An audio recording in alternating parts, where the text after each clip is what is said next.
કે મમ્મા તો school time જેવો ને સ્નો ટાઈમ થઈ ગયો સાથે.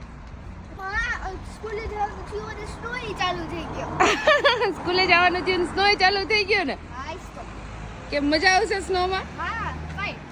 મારા ફ્રેન્ડ ધરાધરી લેવા પડશે સ્નો બોલ ફાઈન. ઘરે હોઈએ છે ને તો પછી તમારી હારે કાયદો કરે. તમે કહો નહીં મોટે હું કે ભીની જઈ જાય. અને સ્કૂલે વધારે મજા આવી બીકોઝ નો પરમિશન જે કરવું એ કરાય સ્નોમાં બીકોઝ એવું હોય સ્કૂલે.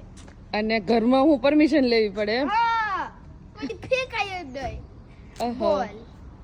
અને બે ડેડી ઉપર સ્નોબોલ ફેંકો તો મને ખાવાનું લાફો પડે. ખાવાનું લાફો પડે એમ? હા. હવે જામ ડેડી કારમાં બેસી ગયા છે. જા ઉપર સ્કૂલે ચાડો અને બોડો. તને એકવાર માર્યું હોય તો મારી પાછળ મારે પૂછડીમાં ચેસ કર. હવે જા ને પૂછડી વાળા. બાય જય શ્રી કૃષ્ણ.